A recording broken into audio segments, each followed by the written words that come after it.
Bonjour donc, et voilà, pour commencer, on va vous demander de vous présenter rapidement, s'il vous plaît, qui est le docteur Daoud, côté politique bien entendu. Salam alaikum wa rahmatullahi wa barakatuh à tous mes compatriotes qui nous écoutent. Donc moi j'ai 48 ans, je suis médecin de formation, militant du FRUD depuis l'âge de 20 ans. Donc puis après l'accord de paix de 2001, j'ai milité dans un parti politique, la RD. Je suis un militant qui voit la continuité, qui engage, en tout cas engagé dans la continuité de la lutte politique d'Ahmeddine, Allah yarhamou. Effectivement, pour l'essentiel, j'ai passé ma vie de militant au sein du FRUD de la RD. Voilà. Donc si on peut résumer les choses comme ça. D'accord, oui, bien sûr, il n'y a pas de souci là-dessus. Maintenant donc, pour revenir un peu à cette actualité aussi brûlante que dramatique, où il y a énormément de gens qui sont en train de perdre la vie, où on aimerait d'abord savoir qu'est-ce qui s'est passé, le pourquoi de tout ça. Et on aimerait avoir d'abord votre vision. Votre vision donc en tant que Djiboutien. Qu'est-ce que vous pensez de ce conflit? Écoute, je pense honnêtement qu'aucun Djiboutien est insensible à ce qui se passe entre les Afars et les Issa en Éthiopie, parce que ces deux communautés constituent effectivement une part importante de la population djiboutienne. Mmh.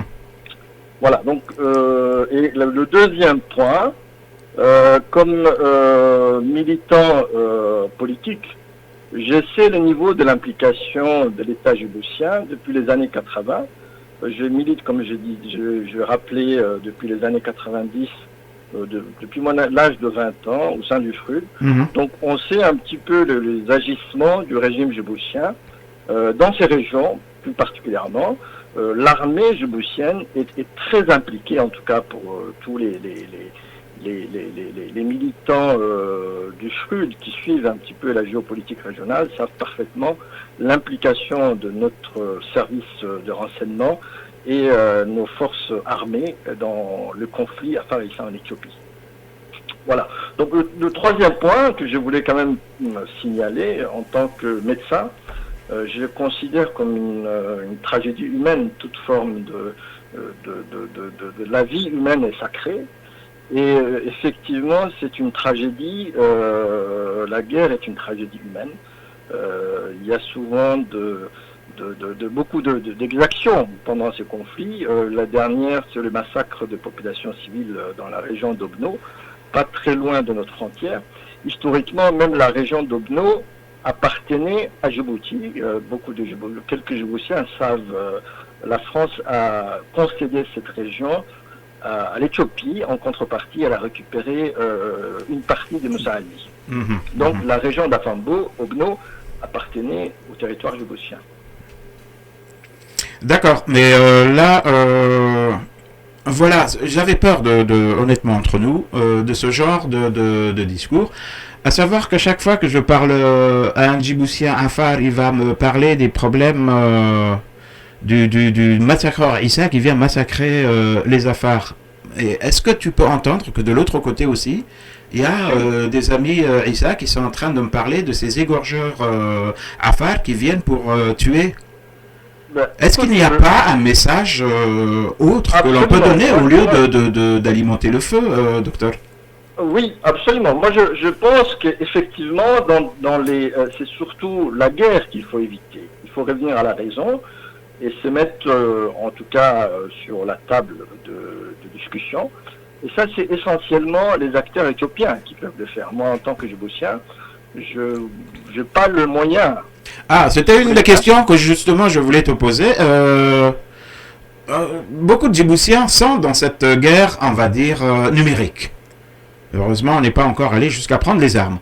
Et j'entends beaucoup qui sont des va-t-en-guerre sur Facebook, sur tous les réseaux sociaux et ainsi de suite. Mais est-ce qu'on a d'abord la légitimité, nous Djiboutiens, hein, je veux dire, d'intervenir sur un territoire éthiopien après tout? Bah, écoute, nous n'avons pas, en tout cas de façon légale et responsable, d'intervenir sur le territoire éthiopien. Mais on peut en tirer un certain nombre d'enseignements de ce qui se passe en Éthiopie. D'abord pour les deux principales communautés, comme je disais, il est important de constater que si nous, à Djibouti, on avait réussi à construire un espace de confiance, un espace un état de droit, et un espace de confiance et de respect mutuel entre ces deux principales communautés, je crois qu'il n'y aurait pas, honnêtement, il n'y aurait pas de conflit entre Afar et Issa en Éthiopie. Il y aurait certainement d'autres problèmes. D'abord, les problèmes de l'Éthiopie, vous avez vu, c'est un grand pays, plus de 110 millions d'habitants. Les problèmes de l'Éthiopie sont énormes.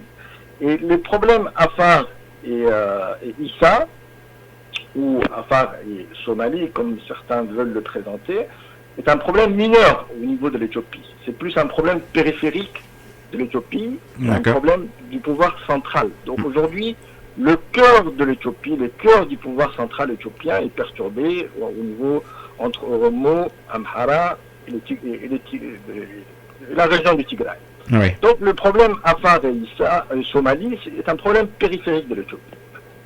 Or, pour nous, le peuple périphérique de la région, surtout pour nous, Djiboutiens, qui avons un État, entre ces deux communautés, nous aurons pu constituer, si vous voulez, un espace de coexistence pacifique, de respect mutuel, la construction d'un État de droit avec des valeurs solides. Mm-hmm. Or, je pense que nous avons raté les désaccords entre Allah et Rahmo, ils sont morts tous les deux aujourd'hui, Dini et Gouled expliquent parfaitement, si vous voulez, à mon avis, le problème entre Afar et Issa est arrivé depuis le divorce entre Dini et Gouled, qui n'ont pas réussi à se mettre d'accord sur la construction, le type de l'État qu'on veut construire, et la façon dont on peut partager équitablement les pouvoirs et résoudre le problème de façon pacifique. Donc nous avons connu la période de la guerre civile, si vous voulez, entre l'État. Donc il y a une minorité d'élite Issa autour de Gouled qui s'est accaparé tout l'appareil de l'État. Il faut le dire les choses telles qu'elles sont. Il ne faut pas avoir honte de mots.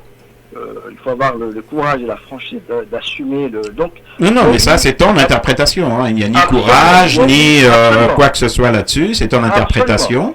Absolument, je l'assume entièrement. Et donc, cet État-là, donc il y a eu une construction d'un État clanique, ethnique dans un premier temps, puis elle s'est consolidée, elle s'est renforcée sur sa base clanique. Et naturellement, ça avait abouti à la guerre civile des années 90 qu'on a connue. Il y a eu plus de 2 accords de paix en 94, en 2001, qui ont tous été violés. Et les problématiques, il y a une partie du FRUD qui continue encore la lutte armée. Cette actualité, elle sera de plus en plus réelle, à mon avis. Donc, le troisième problème qui est arrivé aussi dans le cadre de l'échec de nos États, de notre État en particulier à Djibouti, il y avait les Afars et les Issa depuis tout le temps. Il y avait un temps de paix, un temps de conflit. On avait des structures traditionnelles qui permettaient de résoudre de notables, de sages, de responsables, de référents, qui apaisaient la tension, qui se mettaient à la table de discussion pour résoudre les problèmes. Et on passait à autre chose après. Et toutes ces structures traditionnelles qui permettaient d'apaiser, de pacifier ces deux communautés ont été détruites par la dictature clanique que nous avons eue, qui est incarnée par la personne d'Ismaël Omar Guelleh aujourd'hui. D'accord pour tout ça. Moi, tout ce que je vois, c'est qu'effectivement, cette structure-là a été détruite.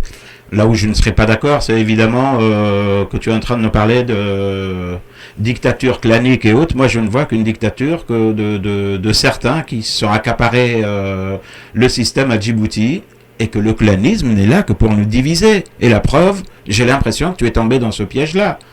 Absolument. Mais les clanismes, il faut relativiser sur deux points qui sont fondamentaux pour tous les militants politiques, savent très bien.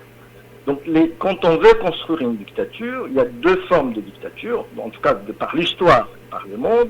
Il y a eu, soit il y a une dictature idéologique, donc c'est les idéaux, le marxisme, le socialisme, un certain nombre de...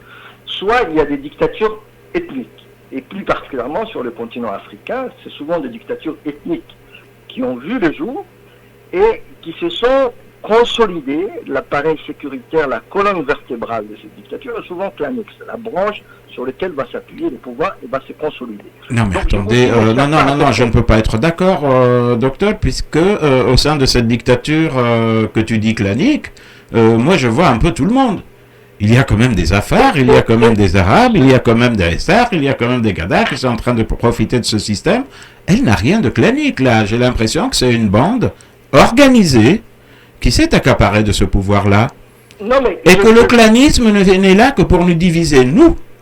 Non, mais il n'est pas là uniquement pour nous diviser. Ce n'est qu'une, si vous voulez, l'essentiel. Je vous fais remarquer que l'essentiel de l'appareil sécuritaire et le haut commandement militaire, si vous voulez, est quand même dirigé par le même groupe clanique. C'est une réalité pour tenir l'appareil, le moyen de répression de l'État. Une autre petite remarque importante aussi, parce que nous avons en commun, ces deux principales communautés, beaucoup de choses en commun avec le peuple somali, naturellement. Et je vous fais remarquer que le peuple somali a détruit, parce que l'État, comme héritage colonial, est devenu un moyen de répression pour des populations. Et donc, ce n'est pas un hasard si le peuple somali a détruit l'État, qui était devenu un moyen de répression et d'oppression de la population même. Absolument. Vous voyez? Donc c'est exactement la même chose qui s'est passée. Et malheureusement, là on s'éloigne un petit peu du problème. Non, on s'éloigne de la problématique. Oui. Alors pour en revenir justement, y a-t-il une solution? Vois-tu une solution et peut-elle émerger justement de Djibouti? Là actuellement, honnêtement, au niveau des réseaux sociaux, tout ce que je vois, c'est que nos frères Issa, ils sont en train de s'extrémiser. Oui. Ils deviennent de plus en plus extrêmes. Mes frères Afar, pareil. C'est le cas aussi. C'est le cas aussi. N'y a-t-il pas un juste milieu, je veux dire une voie de la raison? Et la solution ne peut-elle pas venir justement de Djibouti? Et j'irais même plus loin, de cette opposition djiboutienne qui pourrait peut-être dire non, voilà, nous on est d'accord pour dire que ça ne peut pas passer et que. Non mais je crois qu'il est important de préciser, à mon avis, pour des raisons de méthodologie et de pédagogie, le problème du conflit Afar-Éthiopie, qui est un problème éthiopien, et le problématique, sa source, la source, l'origine de ces problèmes qui part de Djibouti. Parce que moi je suis convaincu que les problèmes du conflit Afar-Issa en Éthiopie est un problématique djiboutien, c'est un problème qui part de Djibouti, qui a ses origines à Djibouti. Et donc ça par contre, si on peut en tirer un enseignement, d'abord, il y a deux choses qu'on peut en tirer, de façon très objective. Nous avons échoué à créer une nation, après 42 ans d'indépendance. Non, mais là tu parles de... Excuse-moi, je ne suis pas d'accord, je veux dire, ce n'est pas le problème à Djibouti, et le problème, on le connaît tous. Ce n'est pas le problème à Djibouti qui a créé le conflit Somalie-Afar en Éthiopie. C'est beaucoup plus profond. Mais non, mais je m'explique, parce que non, c'est pas, justement, c'est le problème de Djibouti qui s'est... Le problème de Djibouti a peut-être accentué, et ce n'est pas lui la source. Docteur. Pour moi, écoute, c'est un point de vue. Moi, je suis convaincu je suis convaincu que la source du problème pour les Afars d'Éthiopie et les Issa d'Éthiopie vient de Djibouti. Alors, je suis intimement convaincu. D'abord, parce que je connais ce qui s'est passé. Nous allons parler, on peut peut-être parler... Non, d'accord, mais là, bon, pour en revenir justement, avant de... On va quitter un tout petit peu Djibouti, ce qui nous intéresse pour le moment, c'est l'Éthiopie. Donc, si je me tiens uniquement à ta façon de voir, régler le problème à Djibouti réglerait quasiment définitivement et instantanément le problème afarista en Éthiopie. Absolument. D'accord, alors l'opposition unie peut-elle être une alternative? L'opposition unie qui serait capable, il y a deux types, à mon avis, du problème. Une opposition unie qui se serait d'ailleurs, d'abord, cette guerre, ces conflits en Éthiopie, et quand je dis, il a sa source à Djibouti, les décideurs de ce conflit sont à Djibouti. Donc, parce que l'objectif de ce conflit, pour moi, en tout cas l'une des analyses qu'on peut en avoir, c'est que les conflits de l'Éthiopie, il y a eu le changement, la transition qu'on connaît, l'affaiblissement du pouvoir fédéral en Éthiopie, et la possibilité de déstabiliser cette région-là, parce qu'il y avait aussi des changements de régime, et que les régimes djiboutiens pouvaient agir sur les deux principales communautés par des intermédiaires qu'ils envoyaient dans la région. Donc, en tout cas, moi, des renseignements que j'ai, c'est en fait, qu'est-ce qui s'est passé? Pourquoi je dis ça? Nos interlocuteurs, en tout cas, nos auditeurs peuvent parfaitement comprendre. Adaitu, Gadmaitu, Ndafao, 3 localités dans l'état régional Afar, habitées où, quand on prend... Non, docteur, je ne peux pas accepter ça puisque ces 3 localités sont aussi revendiquées par les Somalis de la région Somalie. D'accord, non. Comment tu veux que j'accepte que ce soit des localités Afar? Non. Je vais expliquer nos interlocuteurs, en tout cas nos auditeurs, vont comprendre qu'est-ce qui se passe. C'est important de faire comprendre qu'est-ce qui se passe d'abord, là-bas. L'État régional Afar est composé, en tout cas, de statistiques 2000... Mais rapidement, s'il te plaît, parce qu'on a d'autres auditeurs aussi. Hein. Donc voilà, les statistiques 2017, oui. 3 800 000 habitants.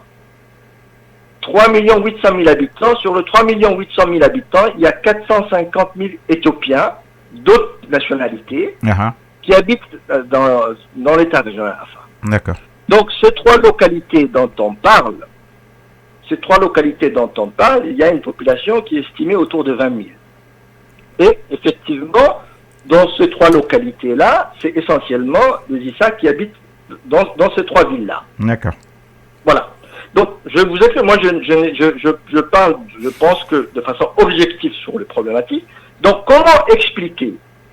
On peut très bien comprendre que dans ces 3 localités, les populations Issa qui habitent dans ces 3 localités n'ont pas bénéficié de droits élémentaires dans un État, à savoir l'éducation des qualités qu'ils peuvent espérer, un système de santé efficient et toutes les structures, en tout cas tous les moyens d'existence des villes. C'est des petits villages qui sont. C'est des petits villages. Ça, c'est tout à fait justifié et c'est tout à fait compréhensible qu'ils peuvent avoir des revendications. Par contre, ce qui n'est pas normal, il y a eu des arbitrages entre l'État régional Afar et l'État régional Somalie par les pouvoirs fédéraux dans le passé.